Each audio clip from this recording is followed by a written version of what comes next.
de l'été, 30 lives en 30 jours pour booster votre activité. Alors, j'attends que vous vous connectiez un petit peu. Aujourd'hui, on va parler, eh bien, en fait, organisation. Hop. Alors, j'attends que les connectés arrivent. Ok, super. Alors, en fait, on va parler organisation tout simplement parce que hier, il y a un des participants qui en a profité pour faire un challenge sur son organisation. Alors, je vous redonne un petit peu le concept. Moi, j'ai été challengée par mon coach à faire 30 lives en 30 jours pour impacter votre activité. Et je me suis dit que c'était aussi une super occasion pour vous faire passer vous aussi à l'action. Donc l'idée, c'est que vous aussi, vous vous engagez avec vous-même et aussi avec comment dire, les autres membres pour vous aider à passer à l'action. Donc ça y est, vous arrivez. Est-ce que vous pouvez me mettre un pouce ou un commentaire tout simplement pour me dire si déjà vous entendez, parce que sinon si vous n'entendez pas, c'est un peu dommage. Et si vous y voyez, normalement vous y voyez. Pourquoi bien s'organiser? Eh bien, tout simplement parce que votre objectif final, c'est de vendre, mais que vendre, ça repose en fait sur des process. S'organiser, c'est aussi en fait arriver à concilier votre vie professionnelle et votre vie personnelle. Et c'est aussi vivre décemment de votre activité. Et ce n'est pas parce qu'on a décidé de vendre qu'on arrive à vendre, d'accord?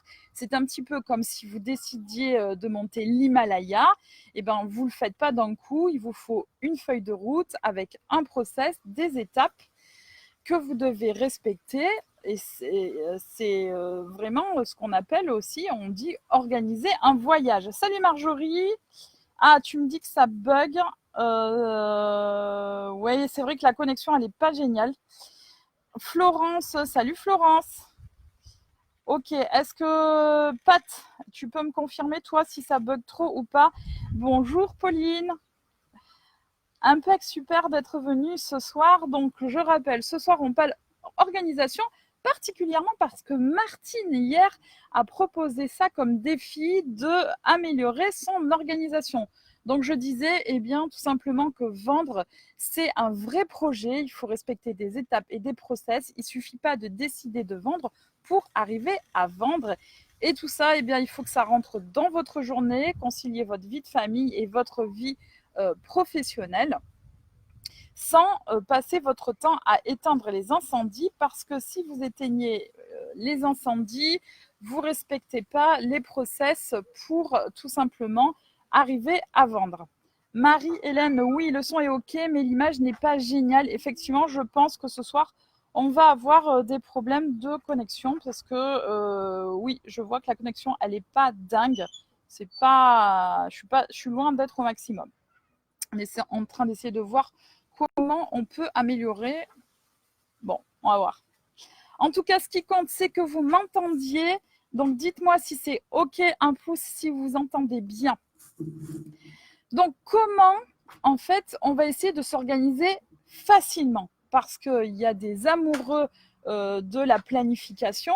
Et ça encore, il faut avoir touché du doigt ce que c'est la planification et en ressentir les bénéfices pour se lancer dedans.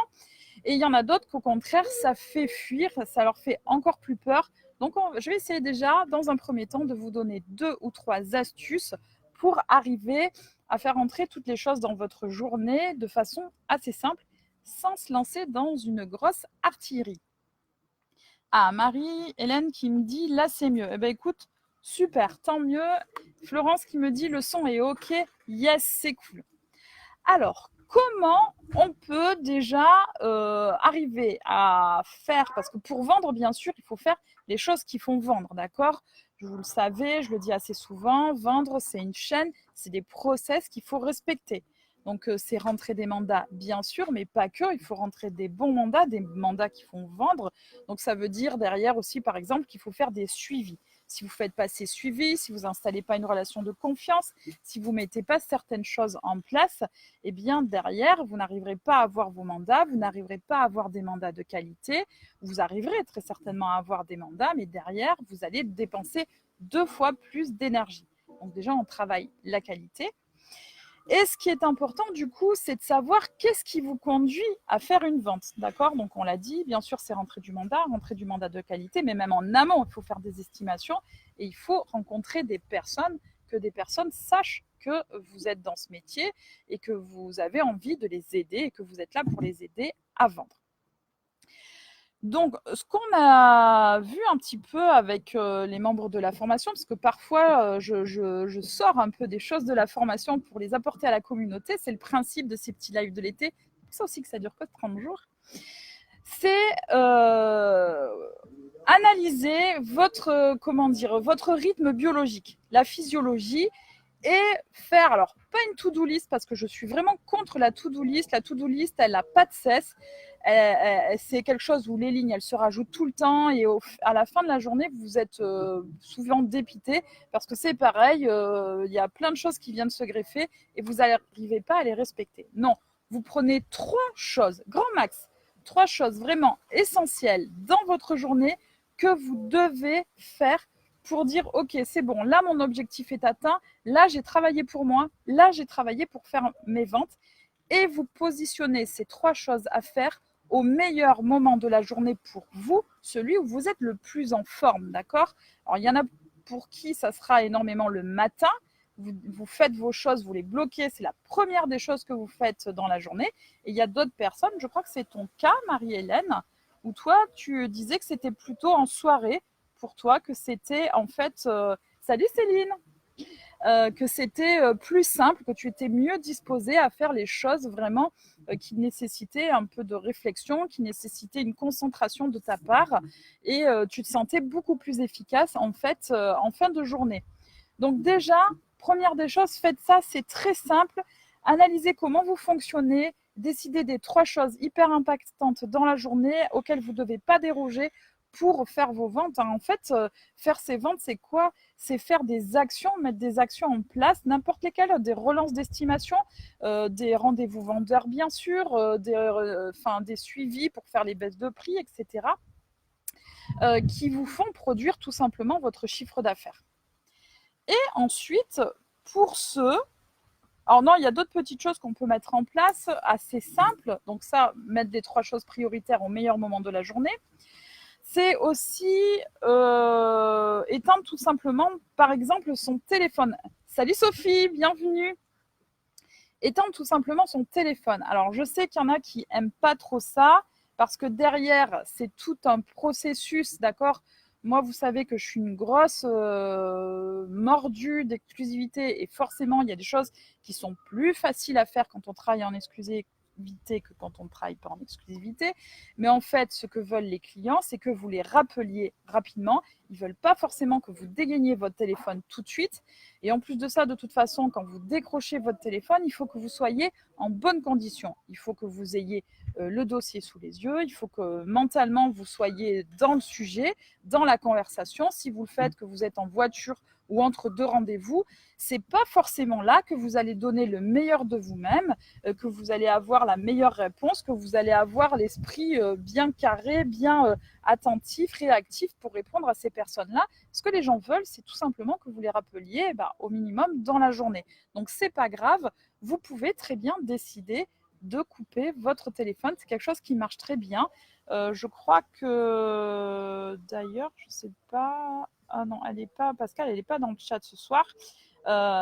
Bonjour Amélie. Je crois que Pascal, c'est ce qu'elle fait et elle est très très à l'aise avec ça. Testez-le sur 1 ou 2 jours. Si vous n'êtes pas très convaincu, faites le test et vous verrez comment se passe la journée. Et ça sera vraiment déjà un super moyen d'arrêter d'être happé. Enfin, parce qu'en fait, c'est ça qui se passe. On est happé. Et quand on n'a pas ces 3 choses vraiment importantes, quand on n'a pas le focus sur ce qui permet de faire des ventes, eh bien, on n'a pas la vision et on ne peut pas avoir le focus, on ne peut pas rester concentré. C'est qu'après, trop tard, 2 jours, 3 jours, 1 semaine, 1 mois trop tard, où on se dit, ben merde, j'ai pas vendu, il faut que je vende. vous avez la pression, commencez à partir dans tous les sens. Et là, on empire la situation. En plus, on est hyper frustré, vous tournez en rond. Et là, c'est souvent malheureusement un petit peu la dégringolade. Ça contribue énormément à rester motivé dans le temps. C'était le sujet, je crois, du deuxième live, il me semble, c'était comment rester motivé à long terme. Mais ça aussi, ça fait partie des petites choses pour rester motivé.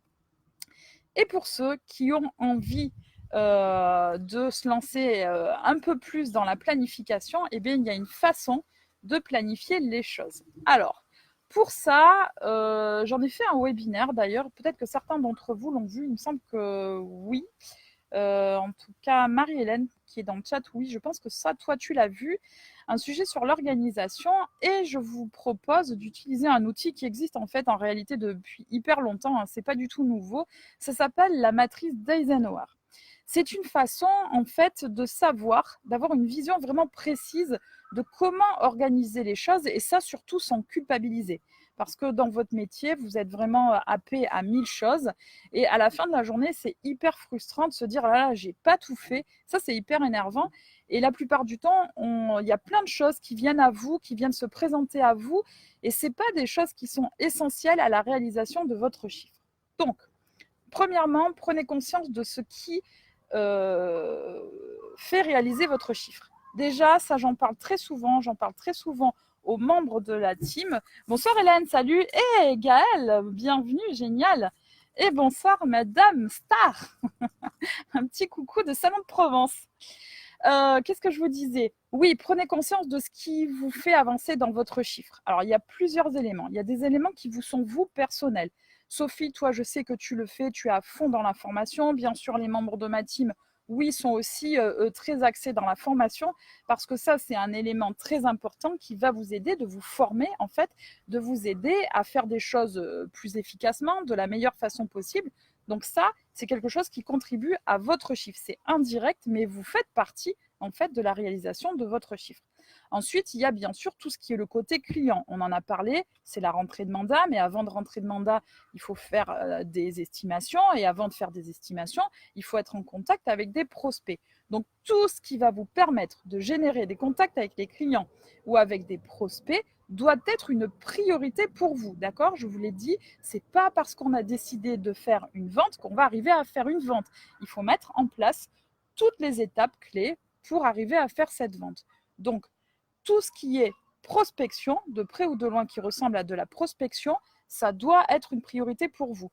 Tout ce qui contribue à vous, l'amélioration de votre performance dans le métier, ça doit être une priorité pour vous. En gros, globalement, prenez quelques notes, prenez le temps d'y réfléchir en fait quelques instants. Salut Pascal, on va parler de toi tout à l'heure, tiens. Doit être une priorité dans votre vie aujourd'hui. Et c'est ça que vous devez planifier, d'accord? Vous devez réserver des plages sur votre agenda qui sont pour votre formation, qui sont pour aller prospecter, pour faire votre suivi client, parce qu'on sait très bien qu'aujourd'hui, on arrive à avoir de meilleurs mandats, on arrive à avoir de plus de mandats en faisant un superbe suivi client. Donc, c'est pour les estimations sur lesquelles vous êtes allé, les premiers contacts des gens que vous avez eus. Il faut continuer à les suivre pour pouvoir à terme rentrer le mandat et aussi instaurer un vrai suivi client vraiment récurrent, très calculé, très timé avec les mandats que vous avez déjà, tout simplement pour ne pas perdre la relation de confiance que vous avez déjà instaurée avec vos clients, d'accord? Donc, c'est pour obtenir de nouveaux mandats et pour ne pas perdre les mandats que vous avez. Tout ça, ce sont des choses vraiment qui contribuent. Tu as peur, Pascal, pourquoi? Parce qu'on a parlé de toi, rassure-toi, on a parlé de toi en bien. Hein. On a dit que tu éteignais ton téléphone et que c'était une très bonne chose. D'ailleurs, si tu veux réagir là-dessus, si tu veux mettre en commentaire, déjà le confirmer et dire à quel point c'est efficace de... Bonjour Karine, d'éteindre ton téléphone, vas-y, partage d'expérience, on est là pour ça. C'est vraiment de la super valeur pour la communauté. Hello Marie, génial. Bon, on a la team qui est au rendez-vous. Donc, en priorité, vous mettez ces choses-là, ce sont vraiment ces choses-là sur lesquelles vous devez avoir une vision à moyen et long terme.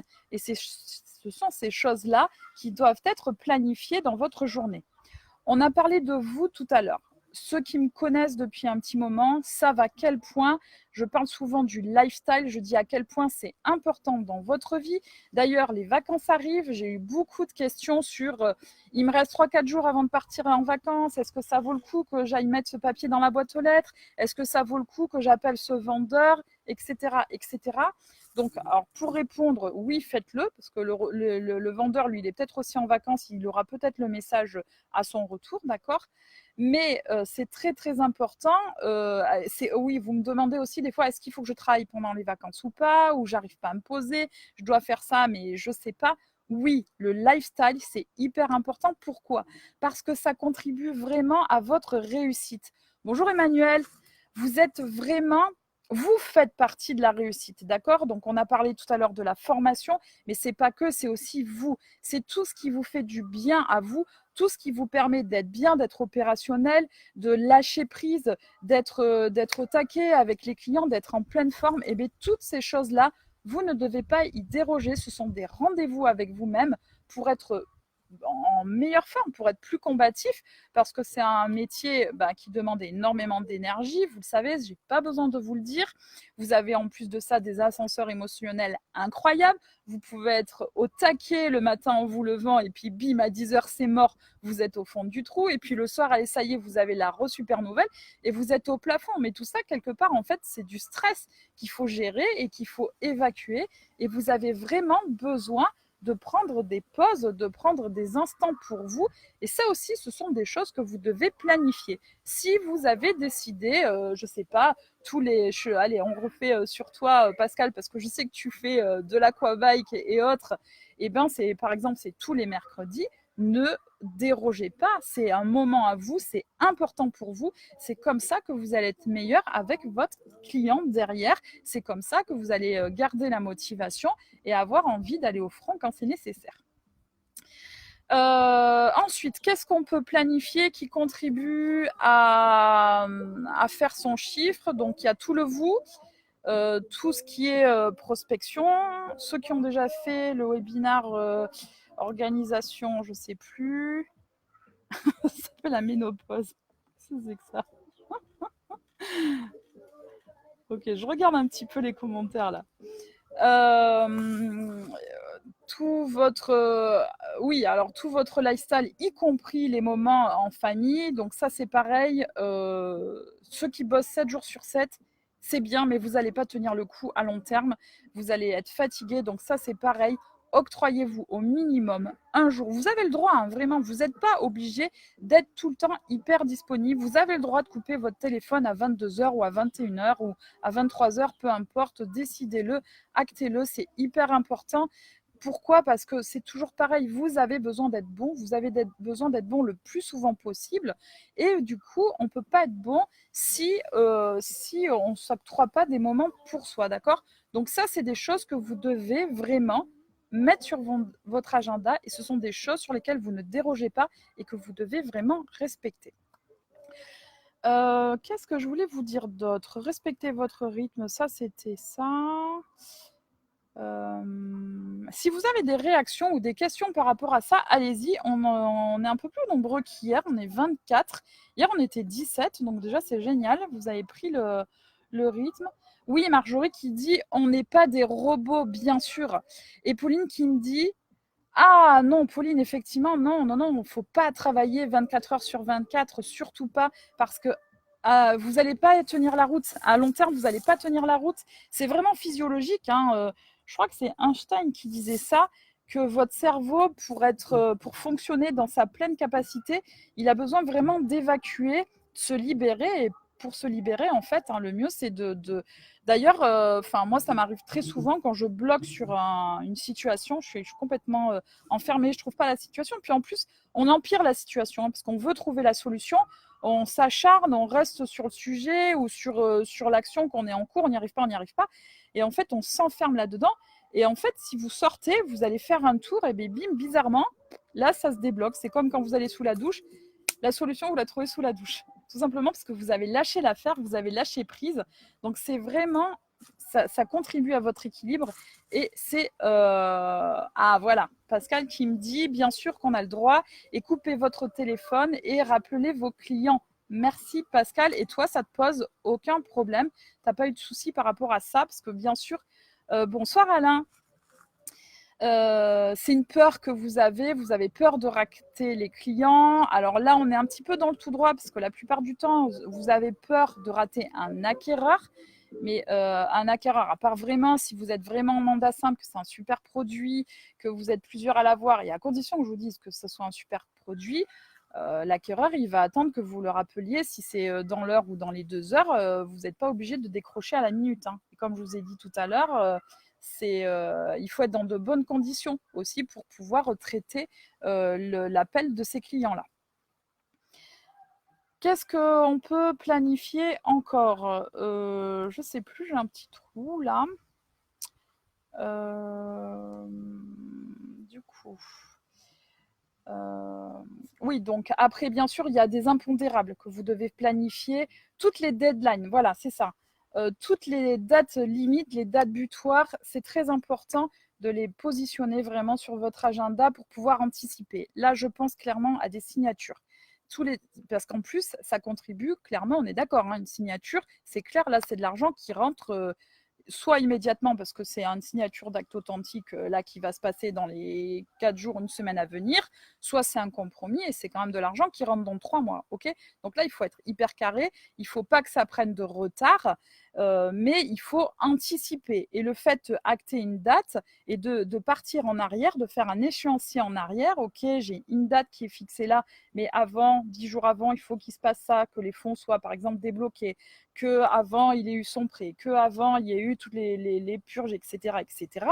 Vous, c'est votre rôle aussi d'anticiper, mais pas d'attendre le dernier jour ou l'avant-dernier jour, d'accord? Parce que s'il manque un papier, je suis sûre que ça vous est arrivé déjà, qu'il manque un papier, après c'est la course et c'est fini, et du coup les signatures derrière, elles perdent du retard, ok? Et travailler dans l'urgence, c'est jamais, jamais, jamais bien. Salut Romain, salut Olivier. Alors ce soir, on parle organisation. Si vous avez des questions par rapport à ça, n'hésitez pas. Pascal qui dit oui, bien sûr, on est plus performant quand on s'occupe de soi, c'est clair. Et Marjorie qui dit si on ne suit pas toutes les échéances, ça peut aller à la catastrophe, tout à fait. Donc ça, on est toujours dans le sujet de l'organisation, on planifie pour pouvoir anticiper. C'est la même chose si vous avez décidé, par exemple, de lancer vraiment vos opérations de prospection sur le terrain. Eh bien, ça se prépare, d'accord? Et ça, vous devez faire ce qu'on appelle un planning rétroactif.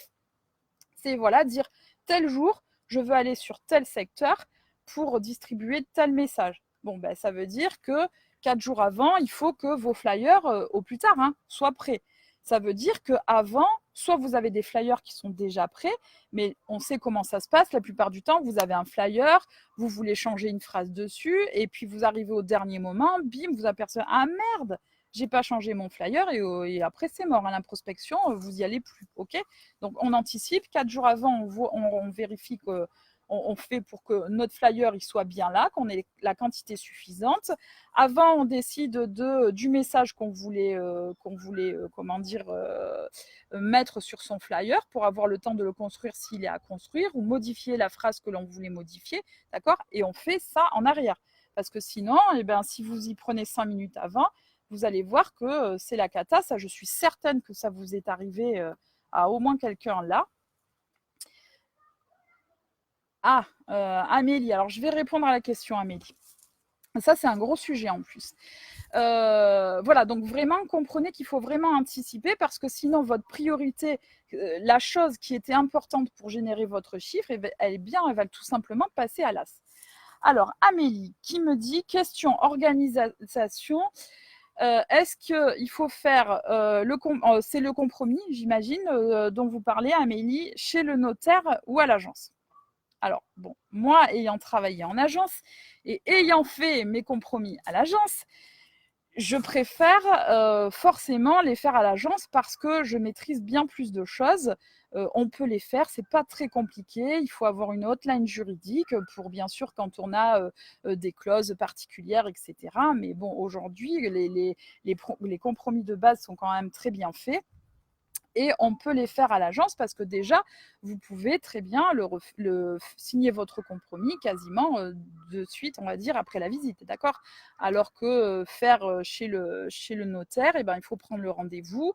Si vous n'avez pas un super notaire avec qui vous avez des super liens, bah, le rendez-vous dans certaines zones, ils sont à 1 mois. Et si vous n'avez pas le bon notaire qui va vous glisser entre 2 rendez-vous et vous faire signer le rendez-vous, le compromis en 10 jours, bon, bah là, c'est dommage. C'est sûr que c'est mieux. Enfin, moi, je préfère. C'est très personnel. Mais par contre, ça, c'est quand même très intéressant comme question parce que je suis allée faire une conférence à la FNIM à Troyes. Et le sujet a été abordé. Donc, FNIM, forcément, ça s'adresse à des agences immobilières. Hein, donc, tous les participants avaient des agences. Et ils ont fait une étude. Ils se sont aperçus, alors je ne sais plus le chiffre exact, mais c'était considérable. Il me semble bien que c'était quelque chose de l'ordre de 80% des agences qui ne faisaient plus elles-mêmes leurs compromis, qui les faisaient faire chez le notaire. Moi, j'ai trouvé ça complètement dingue parce que j'ai pas appris le métier comme ça. Salut Lilian, salut Jean-Baptiste, hello Céline. Ah bah il y a vachement de monde. Et 28, on est au taquet là. Oui, donc par rapport à cette question de notaire, Amélie, dites-moi si j'ai répondu à votre question, si ça vous parle ou pas. Mais moi, franchement, oui, je pense que c'est mieux de le faire en agence parce que clairement, on gagne du temps. Et là, après, vous pouvez énormément gagner de temps, même si vous le faites chez le notaire, le compromis, de faire un vrai suivi, hein, de ne pas laisser les assistantes du notaire gérer tout parce que ça se passe pas bien. Bah, d'ailleurs, tiens, Céline, tu es là. Toi, tu peux en témoigner de ça.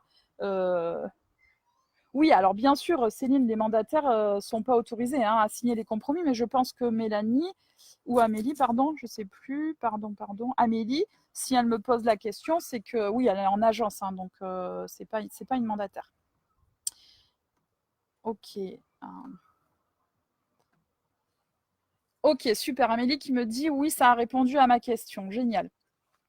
Donc, est-ce que vous avez d'autres questions concernant l'organisation? Parce que moi, j'avais fait un petit peu j'ai à peu près fait le tour des choses essentielles que je voulais vous dire.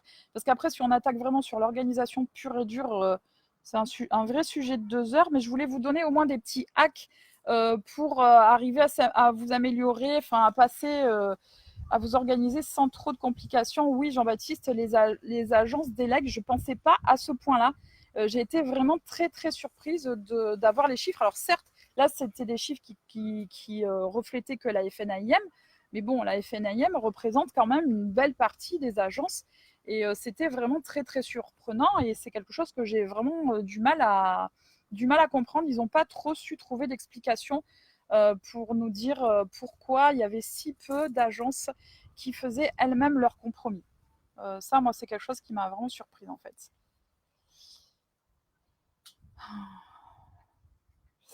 Alors, je ne sais pas trop ce que Ah oui, alors Jean-Baptiste, ta remarque est intéressante. Il y a des notaires volants, mais il y a aussi, si vous ne travaillez pas vraiment avec un notaire encore aujourd'hui, il y a tous les jeunes notaires qui sont très très disponibles, hein, qui essaient d'avoir eux aussi des clients. Ils sont un peu comme vous.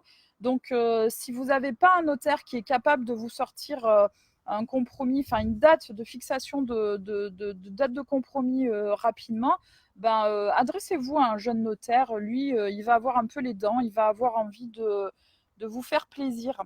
Hello Anne-Claire, génial. Et les notaires volants, oui. Alors ça, c'est génial. Je trouve que ça, c'est un bon service. C'est un bon service client, je trouve, de faire appel à des notaires volants. Nous, on en avait un quand je travaillais dans les OPH pour signer les compromis sur du neuf. Il se déplaçait, il venait. D'ailleurs, il venait même de loin parce qu'il était installé pas à Bro, encore plus loin que Bro. Et pour aller sur Bordeaux, ça lui faisait plus d'1 heure de déplacement. Mais c'est pareil, c'était un jeune notaire qui avait moins d'1 an d'activité. Olivier qui me dit c'est peut-être chronophage pour les agences. Écoute, franchement, je sais pas. J'ai vaguement entendu parler d'une espèce de prise de risque, que c'était un risque qu'ils n'avaient plus envie de prendre. Bon, là, franchement, moi, je comprends pas. Après, bon, c'est toujours pareil, hein, ça dépend de comment on bosse. Tu as assisté tout à l'heure à la masterclass, tu as vu l'état dans lequel nous, on travaille. Hein, on est vraiment à connaître tous les clients, toute leur vie, à faire des super découvertes et tout. Donc, on essaye de connaître le maximum de choses, d'avoir vraiment tous les documents, etc. Peut-être que oui, s'il y a des gens qui travaillent un peu moins, de façon un peu moins carrée, peut-être qu'effectivement, ils ne veulent pas prendre ce genre de risque, de responsabilité. Je ne sais pas. Oui, Pauline, c'est ça. C'est effectivement, je pense que c'est une peur de mal faire. Mais sur le compromis, je ne vois pas tant que ça où on peut mal faire. Puis je vous dis, au pire, moi, je travaillais, quand on était à l'agence, je travaillais avec une hotline juridique qui est, pas, oui, non, je ne sais pas si je les cite ou pas, peu importe, c'est pas le problème. De toute façon, des hotlines juridiques, il y en a plein. Euh, En fait, on peut les appeler et ils répondent dans la minute. Hein. Moi, combien de fois j'ai signé des compromis où j'avais une condition particulière à rédiger, j'appelle la hotline, elle me donne juridiquement la bonne formule pour rédiger le compromis, pour rédiger cette clause-là, et allez-y, et go, on fonce, quoi. Et puis de toute façon, un compromis, on le fait pas. Bonsoir, Johan. On le fait pas forcément tout de suite après la visite. On peut très bien dire, on se voit le lendemain, on prend un rendez-vous, on a le temps d'appeler un conseil juridique pour le rédiger derrière aussi. Enfin bon, voilà, ça c'est une partie pris, mais comment dire, ça inquiétait et surprenait énormément le président de la FNIM de toute façon aussi. Il trouvait ça lui aussi hyper surprenant. Voilà. Du coup, pour ceux qui viennent d'arriver, je rappelle le petit contexte de ces lives parce que l'idée, c'est d'aborder plein de sujets qui vont vous aider à avancer. Moi, j'ai été défiée par mon coach de faire 30 lives en 30 jours pour impacter votre activité. Mais j'ai voulu aussi que vous aussi, vous challengiez. Donc hier, il y a Martine qui s'est challengée, qui a répondu au défi et qui pendant 30 jours va améliorer son organisation. Il y a Marie qui, elle, s'est lancée dans 3 estimations par semaine pendant au moins 30 jours. Marjo, est-ce que tu peux nous dire, toi, nous redire ton défi? Il y a 3-4 personnes qui se sont lancées avec moi. L'idée, c'est de sortir de votre zone de confort, de passer à l'action, de vous challenger, de vous engager personnellement et aux yeux de la communauté, parce que comme ça va vous faire un petit peu respecter votre engagement, parce que vous allez avoir trop peur de dire « Ah, aux autres, mince, j'ai pas tenu mon engagement ». Donc, choisissez une action, n'importe laquelle, celle que vous voulez. Bien sûr, je vous l'ai dit, il faut que ça vous challenge un petit peu, que vous mettez en place. Alors, vous n'êtes pas obligé de la mettre en place ce soir. Vous pouvez vous laisser 2-3 jours, 1 pour y réfléchir et 2 pour sauter le pas. Mais après, par contre, pendant 30 jours, vous ne lâchez rien. Vous faites cette action pendant 30 jours et au bout de 30 jours, vous mesurez les résultats. Ah oui, toi, c'est vrai, c'était ça. C'était décrocher ton téléphone pour obtenir plus de mandats.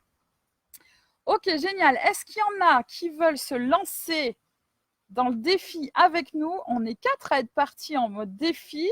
Il y en a 2 qui partent en vacances là, mais qui reviennent avant que mon propre défi soit terminé et qui vont le lancer. D'ailleurs, Anne-Claire, toi, tu es là. Oui, voilà.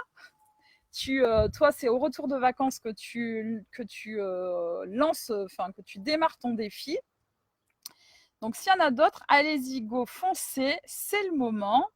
Si vous avez des questions, n'hésitez pas, parce que moi, je n'ai plus trop d'idées là pour vous dire. Alors, Jean-Baptiste.